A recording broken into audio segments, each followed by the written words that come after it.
जय श्री राम आप सभी को।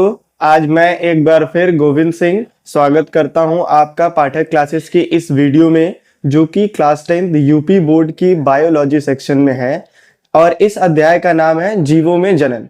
तो आज हम शुरू करते हैं जीवों में जनन। चलिए तो सबसे पहले जानते हैं कि जनन होता क्या है। तो जनन वह प्रक्रिया है जिसमें सजीव क्या करते हैं, अपने जैसे नए जीव उत्पन्न करते हैं। तो जनन की प्रक्रिया द्वारा सजीव अपने जैसे नए जीवों को उत्पन्न करते हैं और यही जो है पृथ्वी पर जीवन की निरंतरता को बनाए रखता है। मतलब कि पृथ्वी पे जो जीव निरंतर रहते हैं, बने रहते हैं, उनके लिए जनन बहुत आवश्यक है। जनन जीवों के अस्तित्व को बनाए रखता है और जनन की मूल घटना डीएनए की प्रतिकृति बनाना है। तो जनन की मूल घटना किस कार्य के लिए होती है? डीएनए की प्रतिकृति बनाने के लिए होती है। इसके साथ साथ दूसरी कोशिकाओं का सृजन भी होता है। मतलब दूसरी कोशिकाओं का जनन के माध्यम द्वारा सृजन भी होता है। अब हमें पढ़ना है जनन के प्रकार के बारे में। तो जनन दो प्रकार के होते हैं, एक अलैंगिक जनन यानी एसेक्सुअल रिप्रोडक्शन और दूसरा लैंगिक जनन यानी सेक्सुअल रिप्रोडक्शन। तो सबसे पहले जानते हैं हम कि अलैंगिक जनन क्या होता है। अलैंगिक जनन वह प्रक्रिया है जिसमें केवल एकल जीव ही भाग लेते हैं। मतलब कि इसमें केवल सिंगल पेरेंट की नीड होती है। ठीक, इसे अलैंगिक जनन कहते हैं। और लैंगिक जनन में हमें नर और मादा दोनों जनन तंत्रों की आवश्यकता होती है। तो ये था हमारा लैंगिक और अलैंगिक जनन यानी सेक्सुअल एंड एसेक्सुअल रिप्रोडक्शन। अब दोनों में अंतर जान लेते हैं क्या होता है कि अलैंगिक जनन और लैंगिक जनन में अंतर क्या होता है। तो अलैंगिक जनन होता है जो वो एकल जीव द्वारा उत्पन्न करता है। मतलब एकल जीव द्वारा वो नए जीवों को उत्पन्न करता है, जबकि लैंगिक जनन में नर और मादा मिलकर नए जीवों को उत्पन्न करते हैं। लैंगिक जनन में नर और मादा मिलकर नए जीव को उत्पन्न करते हैं। और अलैंगिक जनन में युग्मक का निर्माण नहीं होता है, यानी इसमें युग्मक नहीं बनते हैं, जबकि लैंगिक जनन में नर व मादा युग्मक का निर्माण करते हैं। अलैंगिक जनन जो होता है वो निम्न वर्गों के जीवों में अधिक पाया जाता है। अलैंगिक जनन सिर्फ निम्न वर्गों के जीवों में अधिक पाया जाता है, जबकि जो लैंगिक जनन है वो उच्च वर्गों के जीवों में अधिक पाया जाता है। तो अगला हम पढ़ेंगे अलैंगिक प्रजनन की विधियां। कौन कौन सी विधियों द्वारा अलैंगिक प्रजनन होता है। चलिए, तो अलैंगिक प्रजनन की विधियां हैं जैसे कि विखंडन, और विखंडन में भी दो भाग यानी द्विखंडन और बहुखंडन। और अगला है हमारा खंडन और पुनरुद्भवन यानी कि पुनर्जनन, और फिर मुकुलन और बीजाणु समासन, फिर कायिक प्रवर्धन, और सबसे आखिरी अलैंगिक प्रजनन की हमारी विधि है बीजाणु समासन। तो अब इन सब के बारे में हम डिस्कस करते हैं। सबसे पहली विधि है हमारी विखंडन। इस प्रजनन प्रक्रम में एक जनक कोशिका दो या दो अधिक संतति कोशिकाओं में विभाजित हो जाते हैं। मतलब इस विधि में जो पेरेंट सेल होती है, यानी एक जो जनक कोशिका होती है, वो दो या दो से अधिक भागों में विभाजित हो जाती है। और इनकी भी खंडन की दो विधियां हैं, एक है द्विखंडन और दूसरा है बहुखंडन। तो सबसे पहले हम जानते हैं द्विखंडन के बारे में। इसमें जो जीव होते हैं वो दो कोशिकाओं में विभाजित हो जाते हैं। ये विखंडन की प्रक्रिया में जीव जो होते हैं वो दो कोशिका में विभाजित होकर नए जीव का निर्माण करते हैं, जैसे कि अमीबा और लिस्मेनिया। ठीक, अमीबा और लिस्मेनिया। और अगला है हमारा बहुखंडन, जो कि विखंडन की ही एक विधि है। इसमें जीव जो होते हैं वो बहुत सारी कोशिकाओं में विभाजित हो जाते हैं। मतलब इसमें जो जीव होते हैं वो क्या होते हैं, बहुत सारी कोशिकाओं में विभाजित हो जाते हैं और प्रत्येक कोशिका नए जीव का निर्माण करती है। और इसके उदाहरण है प्लाज्मोडियम। जैसे कि प्लाज्मोडियम जो है वो बहुत सारी कोशिकाओं में विभाजित हो जाता है और प्रत्येक कोशिका क्या करती है, नए जीव का निर्माण करती है। अगला हमारा अलैंगिक प्रजनन की विधि है जिसका नाम है खंडन। खंडन की विधि में सरल संरचना वाले बहुकोशिकीय जीव विकसित होकर छोटे छोटे टुकड़ों में खंडित हो जाते हैं। मतलब खंडन वो विधि है जिसमें बहुकोशिकीय जीव विकसित होकर छोटे छोटे टुकड़ों में खंडित हो जाते हैं और ये टुकड़े वृद्धि करके नए जीवों का निर्माण करते हैं। यही जो छोटे छोटे टुकड़े हैं वो वृद्धि करके नए जीवों का निर्माण करते हैं। और जैसे कि स्पाइरोगाइरा क्या करता है, छोटे छोटे टुकड़ों में बट के और प्रत्येक टुकड़ा नए जीव में वृद्धि करता है। अगला हमारा है पुनरुद्भवन यानी कि पुनर्जनन। इस विधि में किसी कारण जब कोई जीव कुछ छोटे टुकड़ों में टूट जाता है, यानी जब कोई जीव किसी कारण छोटे टुकड़ों में टूट जाता है तो प्रत्येक टुकड़ा जो है वो नए जीव का निर्माण कर लेता है। और जैसे कि इसका एग्जाम्पल है हाइड्रा और प्लेनेरिया जैसे जीव क्या करते हैं, किसी कारणवश छोटे टुकड़ों में टूट जाते हैं और इनका हर एक टुकड़ा विकसित होकर नए जीवों में बदल जाता है। अगली विधि है हमारी मुकुलन। इस प्रक्रम में जीवों के शरीर पर एक उभार आ जाता है। मतलब मुकुलन विधि में जीव के शरीर पर एक उभार उत्पन्न हो जाता है जिसे मुकुल कहते हैं। जो उभार होता है जीव के शरीर पे उसे मुकुल कहते हैं। और यह मुकुल पहले नन्हे फिर पूर्ण जीवों में विकसित हो जाता है। मतलब ये जो मुकुल जो शरीर पे उभार उत्पन्न आया है उसे मुकुल कहते हैं। और ये मुकुल पहले नन्हे फिर नए जीवों में विकसित हो जाता है, ठीक, और जनक से अलग हो जाता है। मतलब जिस जनक से ये उभार आया है वो उनसे क्या हो जाएगा, अलग हो जाएगा और नए जीवों में विकसित हो जाएगा। इसका उदाहरण है ईस्ट यानी कि खमीर और हाइड्रा। अगली हमारी अलैंगिक प्रजनन की विधि है बीजाणु समासंग। तो बीजाणु समासंग वह प्रक्रिया है जिसमें कुछ जीवों के तंतुओं के सिरे पर बीजाणु धानी बनती है। यानी कुछ जीवों के शरीर के तंतुओं पर बीजाणु धानी बनती हैं जिनमें बीजाणु होते हैं। जिनमें क्या होते हैं, बीजाणु होते हैं। बीजाणु गोल संरचनाएं होती हैं, यानी बीजाणु की जो संरचना होती है वो कैसी होती है, गोल होती है, जो एक मोटी भित्ति से रचित होती है। मतलब जो ये गोल संरचना है वो किससे रचित होती है, एक मोटी भित्ति से। और अनुकूल परिस्थिति मिलने पर बीजाणु क्या करने लगते हैं, वृद्धि करने लगते हैं। जब उन्हें अनुकूल परिस्थिति मिलती है बीजाणुओं को तो वो वृद्धि करने लगते हैं। अब अगली हमारी प्रक्रिया है कायिक प्रवर्धन। तो कायिक प्रवर्धन वो विधि है जिसमें कुछ पौधे में नए पौधों का निर्माण उनके कायिक भाग द्वारा होता है। मतलब पौधे और उनके नए पौधों का निर्माण किसके द्वारा होता है, उनके कायिक भाग, जैसे कि पत्ती, तना और जड़ से। जड़, पत्ते, तनी से नए पौधों का निर्माण होता है जिसे कायिक प्रवर्धन कहते हैं। कायिक प्रवर्धन की दो विधियां होती हैं, एक प्राकृतिक विधियां और दूसरा होता है कृत्रिम विधियां। प्राकृतिक विधियां आप तो जान ही रहे हैं, जैसे कि अभी मैंने बताया जड़ द्वारा, पत्तियों द्वारा या तने द्वारा। तो ये क्या है, इनकी प्राकृतिक विधियां हैं। जैसे कि जड़ द्वारा जो कायिक प्रवर्धन होता है यानी नए पौधे उत्पन्न होते हैं उनके नाम है जैसे कि डहेलिया और शकरकंदी। और तने द्वारा जो होते हैं उनका आप नाम रेगुलर सुनते हैं, रोजाना आपको पता है, जैसे कि आलू और अदरक, ये तने द्वारा उत्पन्न होते हैं। और पत्तियों द्वारा ब्रायोफाइलम की पत्तियों की कोर पर कलिकाएं होती हैं। यानी ब्रायोफाइलम के पत्तियों की कोर पर कलिकाएं होती हैं जो विकसित होकर नए पौधे में बदल जाती हैं। ये था हमारा प्राकृतिक कायिक प्रवर्धन। अब आपको बताएंगे कृत्रिम कायिक प्रवर्धन।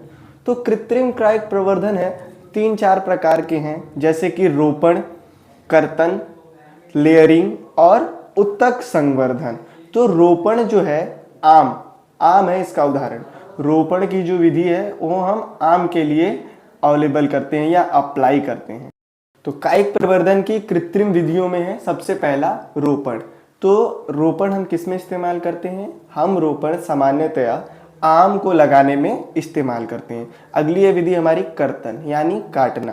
तो गुलाब के तने को हम काट के अगर लगा दें तो फिर से एक नए का गुलाब का पौधा उत्पन्न हो जाता है। ये कर्तन विधि द्वारा उत्पन्न होता है, यानी कायिक प्रवर्धन की कृत्रिम विधि द्वारा। अब अगला है हमारा लेयरिंग। चमेली का जो पौधा होता है उसे लेयरिंग करके लगाया जाता है और फिर ये चमेली का पौधा उत्पन्न होता है। अगला हमारा लास्ट है कृत्रिम विधि में उत्तक संवर्धन। आर्किक और सजावटी पौधों को उत्तक संवर्धन द्वारा लगाया जाता है। कायिक प्रवर्धन के लाभ। कायिक प्रवर्धन के क्या लाभ हो सकते हैं ये भी जान लेते हैं हम। बीज उत्पन्न न करने वाले पौधे जैसे कि केले, गुलाब आदि नए पौधे क्या करते हैं, बना लेते हैं। मतलब जो पौधे बीज उत्पन्न नहीं कर सकते वो भी कायिक प्रवर्धन द्वारा क्या करते हैं, नए पौधे उत्पन्न कर लेते हैं। और कायिक प्रवर्धन द्वारा नए पौधे आनुवांशिक रूप से जनक के समान होते हैं। मतलब जो नए पौधे उगाए जाते हैं कायिक प्रवर्धन द्वारा वो आनुवांशिक रूप से जनक के समान होते हैं। और बीज रक्षित फल उगाने में मदद मिलती है। मतलब कि बीज रक्षित फल उगाने में भी क्या मिलती है, मदद मिलती है। और सबसे लास्ट हमारा महत्व है कायिक प्रवर्धन का और लाभ, पौधे उगाने का सस्ता और सबसे आसान तरीका है। मतलब कि सबसे आसानी से और सबसे सस्ते में कायिक प्रवर्धन की विधियों द्वारा हम पौधों को क्या कर सकते हैं, उगा सकते हैं। जैसे गुलाब का पौधा है तो उसको हम क्या कर सकते हैं, कर्तन करके उसके तने को काट के लगा सकते हैं। अलैंगिक प्रजनन की विधियों में हमारी सबसे आखिरी विधि है बीजाणु समासन। इस अलैंगिक जनन प्रक्रम में कुछ सरल बहुकोशिकीय जीवों में ऊर्ध्व तंतुओं पर सूक्ष्म गोले संरचनाएं जनन में भाग लेती हैं। मतलब सूक्ष्म गोल संरचनाएं क्या करती हैं, जनन में भाग लेती हैं। और ये गुच्छ बीजाणु धानी है। मतलब ये जो गोल संरचना है ये क्या है, बीजाणु धानी है, जिनमें बीजाणु वृद्धि करके राइजोपस के नए जीव उत्पन्न करते हैं। मतलब इसी बीजाणु धानी में बीजाणु वृद्धि करके क्या करते हैं, राइजोपस के नए जीव उत्पन्न करते हैं।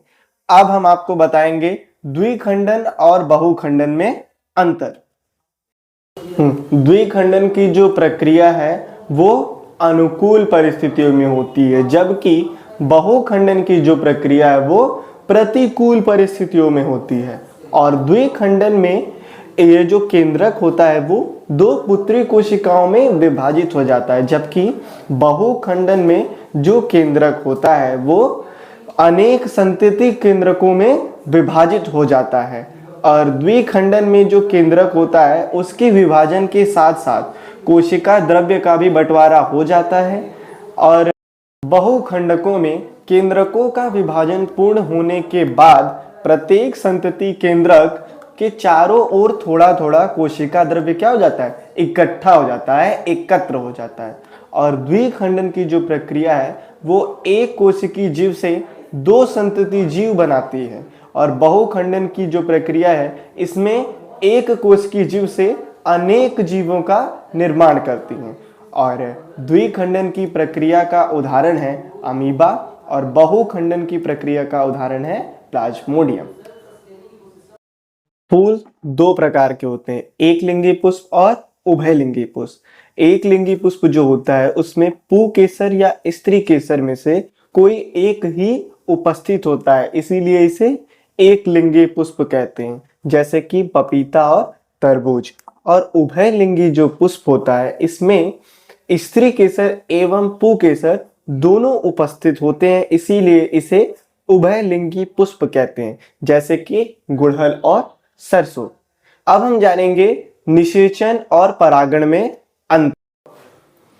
तो जो परागण होता है यानी जो परागण की प्रक्रिया है इसमें पराग कोश से पराग कणों को वर्तिकाग्र पर पहुंचाने की क्रिया परागण कहलाती है। यानी पराग कोश से पराग कणों के वर्तिकाग्र पर पहुंचाने की क्रिया परागण कहलाती है। और निषेचन वह प्रक्रिया है जिसमें नर तथा मादा युग्मकों के मिलने की प्रक्रिया होती है। यानी जब नर तथा मादा युग्मक मिलते हैं तो इस प्रक्रिया को निषेचन कहते हैं।